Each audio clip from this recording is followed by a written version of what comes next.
कि अगर ये लेंथ अलग अलग होगा ना तभी भी ये प्रेशर बराबर होगा। वो प्रेशर बराबर होने का रीजन है कि अगर मैं इतने पार्ट को सिस्टम मान लूँ, इतने पार्ट को सिस्टम मान की एबिडी बना दो, इधर का प्रेशर का फोर्स मैं P1 इंटू एरिया दिखाऊंगा, इधर का प्रेशर का फोर्स P2 इंटू एरिया दिखाऊंगा। यहाँ पे इस गैस का प्रेशर हमेशा इक्वल होगा at all stand through out the motion, pressure हमेशा इक्वल होगा। और किसी टाइम t पे इस गैस का प्रेशर P है और इलॉन्गेशन कंप्रेशन x है, तो इसकी एबिडी में P बराबर kx दिखाऊंगा। और ये हमेशा फ्लूरियम पे, तो P बराबर क्या बनेगा, ये बनेगा P बराबर k इंटू एक्स, अच्छा इंटू एरिया लगेगा ना यहाँ पे, इंटू एरिया, ये बनेगा इसका P बराबर क्या है। अगर ये 1 मीटर था तो ये टोटल हो जाएगा 1 प्लस एक्स, और ये कितना हो जाएगा, ये हो जाएगा 1 प्लस x2। सारे के सारे क्वेश्चन आज के एकदम अच्छे क्वेश्चन है। और देखिए ये क्या कह रहा, पढ़ते हैं। Consider the shown diagram here, shown diagram where the two chamber separated by a piston spring arrangement contain equal amount of same ideal gas initially when the temperature of gas in both the chamber are kept at 300 Kelvin.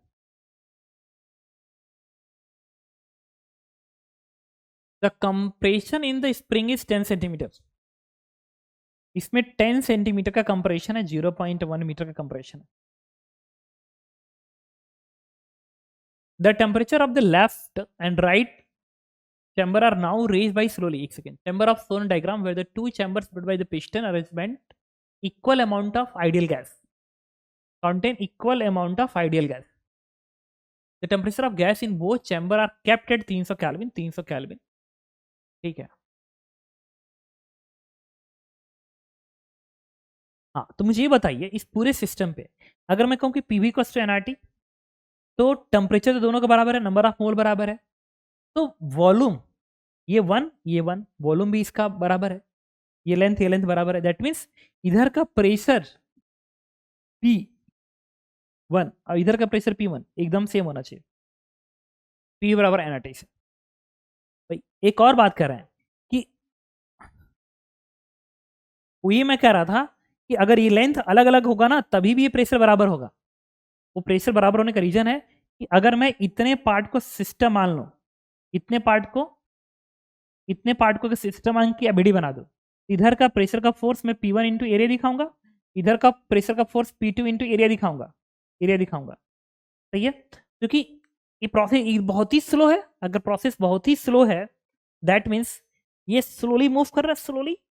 अगर सिर्फ इस piston की wait बनाओ, सिर्फ इस piston की, तो ये स्प्रिंग फोर्स ऐसे लगेगा K इंटू एक्स, और ये स्लो मूव कर रहा है दैट मीन्स ये बराबर होगा, और जितना स्प्रिंग फोर्स इस पे उतना इस पे भी लगेगा KX आगे की ओर,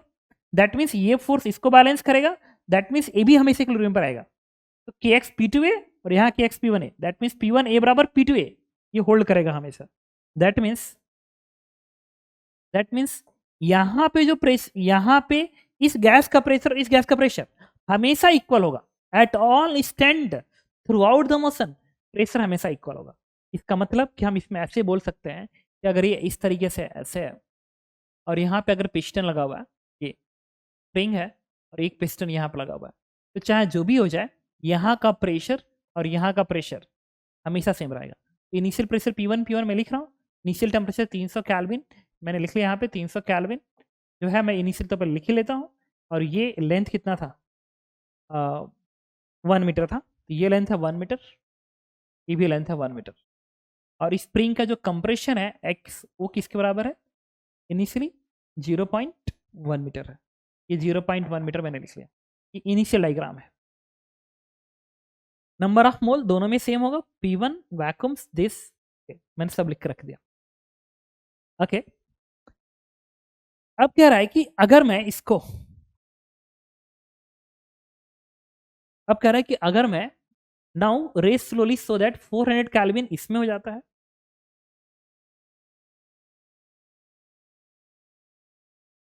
केल्विन एंड 500 केल्विन इसमें हो जाता है। दैट मीन्स ये एक तरह से एडियाबेटिक है,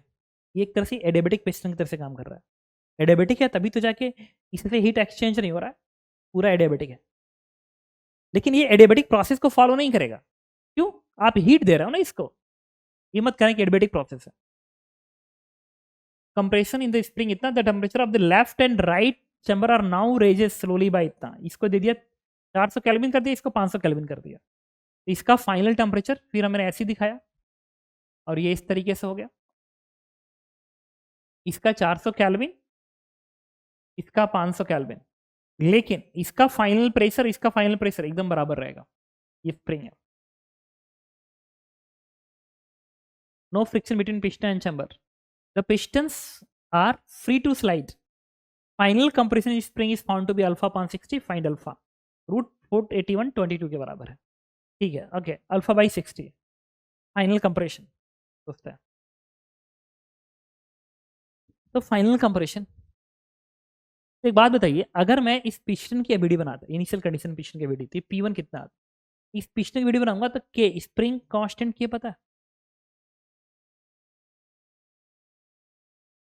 नहीं, के नहीं पता, बट मैंने के मान के रखा है। तो इनिशियल प्रेशर के लिए इस पिस्टन की एबीडी बनाएंगे, तो इधर का फोर्स क्या आएगा, P1 इंटू एरिया बराबर स्प्रिंग फोर्स कितना आएगा, के इंटू इलांगेशन 0.1, क्योंकि ये इक्विलिब्रियम पे है तो ये फोर्सेस बैलेंस होंगे, दैट मीन्स P1 जो होना चाहिए वो 0.1 के अपान ए होना चाहिए, इनिशियल प्रेशर इतना होना चाहिए। फाइनली अगर स्प्रिंग का कंप्रेशन मान लीजिए x नॉट होता है, फाइनल x नॉट होता है, तो अगर एबीडी बनाएंगे इसका तो P इंटू एरिया बराबर के इंटू एक्स नॉट, वैसे ही P इंटू एरिया बराबर के इंटू एक्स नॉट, यहाँ पे लिखेंगे पिस्टन के एबीडी से, तो P इंटू एरिया बराबर के इंटू एक्स नॉट दिखाएंगे, तो यहाँ से P की वैल्यू आ गई के एक्स नॉट अपान एरिया। अब इस गैस का प्रेशर मिल गया तो मुझे एक्स नॉट मिल जाएगा। अब इस गैस के प्रेशर के लिए अभी बताइए,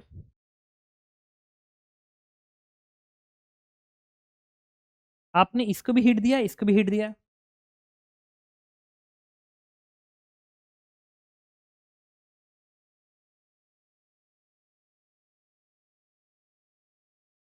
तो एक काम करते हैं, ये किस प्रोसेस को फॉलो कर रहा है मैं ये जानना चाहता हूं, ये इसका मूवमेंट किस प्रोसेस फॉलो करना चाहता है, तो मुझे प्रोसेस अगर इक्वेशन जानना है, प्रोसेस को हमें जानना है, तो पिस्टन की एबीडी बनाएंगे, तो गैस का प्रेशर P मैंने इधर से दिखाया, फिर इधर का K इंटू एक्स फोर्स को मैंने दिखाया, किसी भी टाइम पे अगर यहाँ का प्रेशर, ये काम करें ना, P2 कर लेते हैं, ये फाइनल कंडीशन, और किसी टाइम T पे इस गैस का प्रेशर P है और इलांगेशन कंप्रेशन x है, तो इसकी एबीडी में P बराबर kx दिखाऊंगा, और ये हमेशा क्लोरियम पे है तो P बराबर क्या बनेगा, kx, ये बनेगा P बराबर k इंटू एक्स, अच्छा इंटू एरिया लगेगा ना यहाँ पे, इंटू एरिया, ये बनेगा इतना, P ए बराबर kx। तो मुझे ये बताइए, जो प्रेशर है वो x की प्रोपोर्शनल है कंप्रेशन के, लेकिन इनिशियली, हाँ ठीक है, प्रेशर इसको गवर्न कर रहा है, तो मुझे बताइए इस गैस ने जो वर्क डन किया होगा, इस गैस ने जो वर्क डन किया इस पिस्टन पे और इस गैस ने जो पिस्टन पे वर्क डन किया, वो दोनों मिलकर स्प्रिंग की एनर्जी बढ़ाई होगी, स्प्रिंग की एनर्जी बढ़ाई होगी, तो मुझे गैस का वर्डन निकालने की जरूरत है, गैस का वर्डन कैसे निकाला जाए, तो गैस का जो वर्डन निकालना है, तो प्रेशर तो दोनों का सेम है K इंटू एक्स, तो गैस का वर्डन निकालना है तो क्या करना होगा, टेम्परेचर इतना कर दिया गया, और ये एडियाबेटिक है, बट ठीक है हीट नहीं देगा, लेकिन एक्सपेंड तो हुआ, और दोनों गैस का प्रेशर हमेशा सेम रहना है, तो सोचो तो, ओके चलिए सोचते हैं। अब ये बताओ कि मान लो जब इसका टेम्परेचर बढ़ाया हो, इसका बढ़ाया हो टेम्परेचर, इसका 300 से 400 किए, इसको 300 से 500 किए, लेट इसका मोमेंट x1 हो जाता है, मूव करता है, ये इधर x2 मूव करता है पिस्टन, टेम्परेचर जब इसको बढ़ा दिया, इसको बढ़ाया, इधर x1 गया, इधर x2 आया, दैट मीन्स दोनों ने मिल के जो दूरी तय की x1 प्लस x2, वो कितना होना चाहिए, वो कितना होना चाहिए, वो होना चाहिए भाई पहले 0.1 पर कंप्रेशन था और बाद में x0 का कंप्रेशन हो गया, भाई पहले 0.1 का कंप्रेशन था टोटल, फाइनली x0 का टोटल कंप्रेशन है, दैट मीन्स ये और ये मिल की जो दूरी तय किया वो एक्स नॉट माइनस 0.1 होना चाहिए, ये एक्स नॉट माइनस 0.1 होना चाहिए। और उन्होंने क्वेश्चन में क्या पूछा है, फाइनल कंप्रेशन। इसका मतलब ये हो गया कि हमें आंसर पाने के लिए x1 x2 x0 चाहिए, तो मुझे x1 x2 की वैल्यू चाहिए, नहीं सही करो।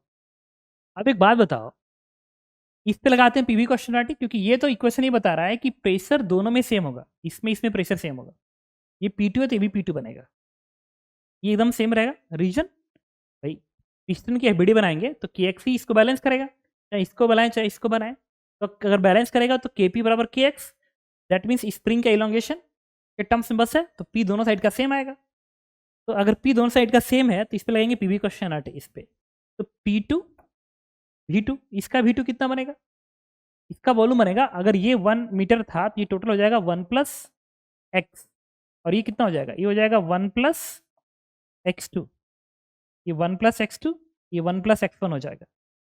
सही है ना। तो इस पर रहेंगे पीवी क्वेश्चनैलिटी, पी भी की जगह पे area A 1 plus x1 P भी equals to N R into T, T कितना है 400। अब यही चीज इस पे लगाएंगे, P2 area A into 1 plus x2 बराबर एन आर, टेम्परेचर क्या आ गया 500, पीवी इक्वल्स टू एनआरटी। हाँ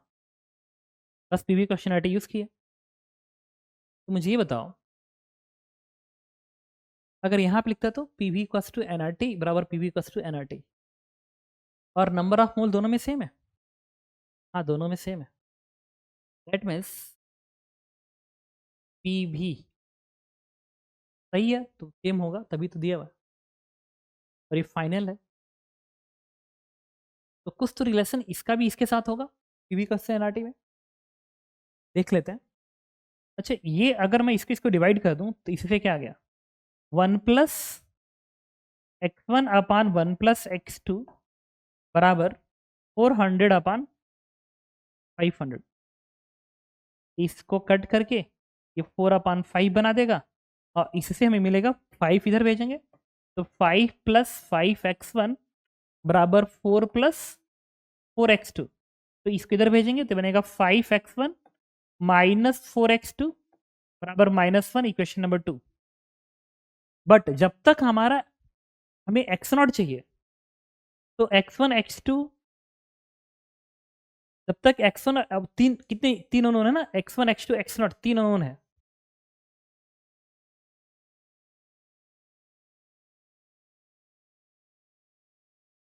x0 तब तक नहीं मिलेगा जब तक हमें एक और इक्वेशन चाहिए, कि जब तक,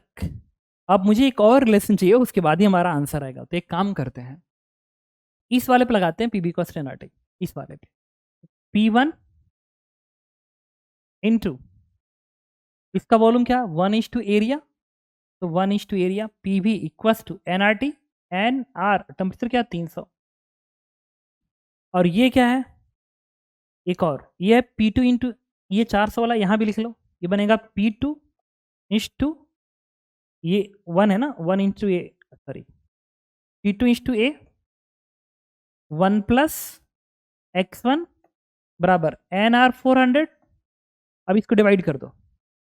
जब इसको आप डिवाइड करोगे तो P1 अपान P2, ए से ए कटेगा, ये बनेगा 1 अपान 1 प्लस x1 बराबर 3 अपान 4 आएगा इसको डिवाइड करने के बाद। अब P1 अपान P2 ये मैं यहाँ से निकाल सकता हूँ, देखिए P1 इसके बराबर है, अब P2 किसके बराबर है, P2 इसके बराबर है, तो P1A और P2A, तो P1 अपान P2 कितना आएगा इससे, P1 अपान P2 हो जाएगा 0.1 K अपान A, और ये KX0 डिवाइड बाई ए, ये हो गया P1 अपान P2 की वैल्यू हो गई 0.1 डिवाइड बाई x0, ये जो है ना 0.1 अपान x0 है, तो इसके जगह पे मैं लिख सकता हूँ 0.1 अपान x0, जस्ट वेट करना,